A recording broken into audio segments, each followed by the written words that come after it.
ভুয়া ডাক্তারের ঠিকানা এই বাংলায় হবে না, এই বাংলায় হবে না। ভুয়া ডাক্তারের ঠিকানা হাসিনা গেছে যে পথে, সে পথে হাসিনা গেছে যে পথে, সে পথে 1 2 3 4 ভুয়া ডাক্তার বাংলা ছাড়। আমাদের কর্মসূচি আগেও চলছে, আজকে ওই ধারাবাহিকতায় গতকালকে আমরা সিভিল সার্জন স্যারের অফিসে গিয়েছিলাম, আজকে আমরা ক্যাম্পাসে অবস্থান কর্মসূচি করছি। আজকে আমাদের রায় দেওয়ার কথা। এখন আজকে আমরা এই জন্য অবস্থান করছি যে আমরা জানান দিতে চাই যে আমরা এখনো রাজপথ ছাড়িনি।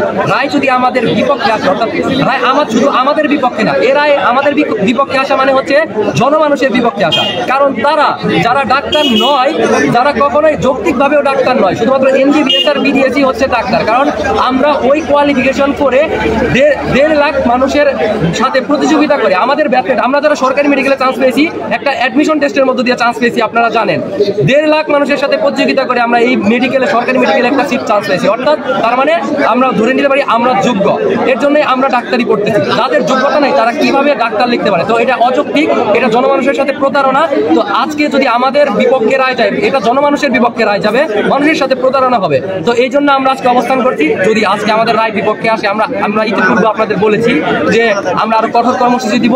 আমরা সেই দ্বারা অব্যাহত রেখে আগামীকাল থেকে কমপ্লিট শাটডাউনে যাব, অর্থাৎ শুধুমাত্র ইমার্জেন্সি ছাড়া, মিড লেভেলের ছাড়া যে আমাদের এখন চিকিৎসা দিচ্ছেন ওটাও বন্ধ হয়ে যাবে। আজকে সত্যি বলছি, এটা জনসাধারণের সুবিধার জন্য, তাদের যাতে আমরা সঠিক চিকিৎসা দিতে পারি।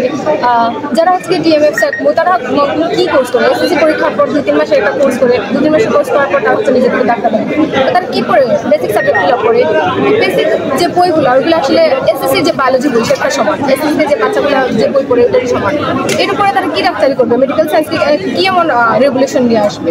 শুধু সাদা আপেল করলেই তো আর ডাক্তার হওয়া যায় না। আর জনসাধারণ তখন বুঝতে পারবে না যে যদি সবাই সাদা আপেল করে, জনসাধারণ তো বুঝতে পারবে না ডাক্তার আর ম্যাথসের পার্থক্য। একজন ম্যাথস আর একজন ডাক্তারের মধ্যে যখন আপনি ডিফারেন্সটা খুঁজতে যাবেন, তখনই দেখবেন ওনাদেরকে বলা হয় আসলে মেডিকেল অ্যাসিস্ট্যান্ট, আর আমাদেরকে বলা হয় ডাক্তার। কেন ওনাদেরকে অ্যাসিস্ট্যান্ট বলা হয়? ওনারা আমাদেরকে অ্যাসিস্ট করে দেয়। ওনারা যদি নিজেদেরকে এখন ডাক্তার দাবি করে তাহলে কি করা যায়? আমরা নিজেদেরকে কি বলবো? একজন অ্যাসিস্ট্যান্ট যদি বলে যে হ্যাঁ উনিও ডাক্তার আমিও ডাক্তার, তাহলে আপনি অ্যাসিস্ট করছেন কেন? আপনিও তাহলে অপারেশনে নিজে অপারেশনটা করেন।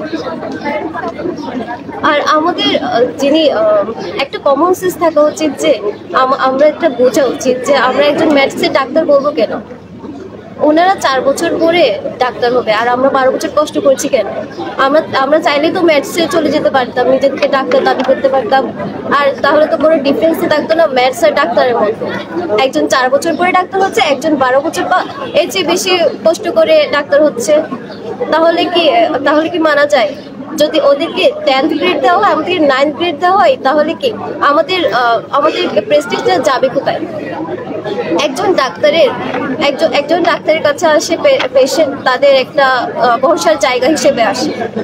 যদি ওরা ভাবে যে ম্যাথসটাও ডাক্তার এটাও ডাক্তার, তাহলে কি ওরা ম্যাথসের কাছে যে ট্রিটমেন্টটা পাবে একজন ডাক্তারের কাছে তো সে ট্রিটমেন্টটা সেম না, আসলে তো সেম না।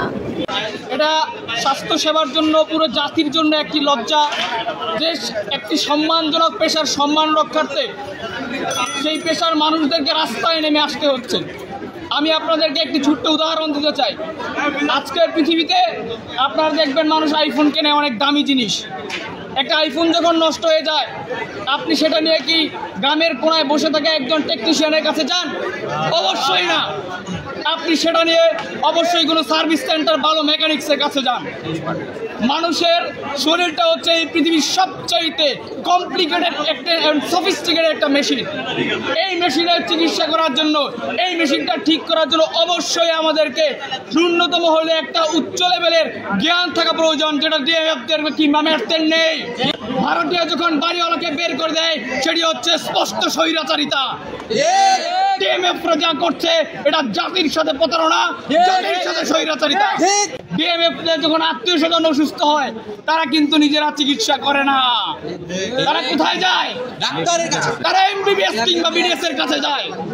আপনারা চিন্তা করে দেখুন, এটা কি বৈষম্য নয়? আমার এই সোনার বাংলায় জুলাই বিপ্লব পরবর্তী সময়ে একটা বৈষম্য বিরোধী আন্দোলন করে আমরা নতুন স্বাধীনতা পেয়েছি। এই নতুন স্বাধীনতার মধ্যে আমরা আর কোনো বৈষম্যকে গ্রহণ করব না।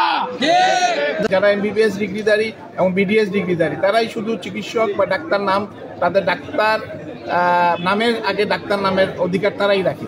তো এটা হলে জনগণ বিভ্রান্ত হবে না, কিন্তু এখন যদি বিভিন্ন শ্রেণীর লোকজন লেখা শুরু করে দেয় তখন কিন্তু মানুষই বিভ্রান্ত হবে যে কে প্রকৃত চিকিৎসক। এবং আপনারা জানেন যে ভুয়া চিকিৎসকের সারা বাংলাদেশ ভরে গেছে এবং প্রতিনিয়তই আমরা দেখতে পাচ্ছি যে ভুয়া চিকিৎসক ধরা পড়ছে। এই কারণে এই যে কোনো কেউ ডাক্তার লেখার ফলে কিন্তু এই ভুয়া চিকিৎসক তৈরি হচ্ছে। সেই ভুয়া চিকিৎসক তখন তৈরি হওয়াটা বন্ধ হবে। এই জন্য আমরা চাই যে যারা শুধুমাত্র এমবিবিএস এবং বিডিএস ডিগ্রিধারী তারাই ডাক্তার লিখবেন এবং তারাই সেই সাদা অ্যাপ্রন পড়ার অধিকার অর্জন করবেন।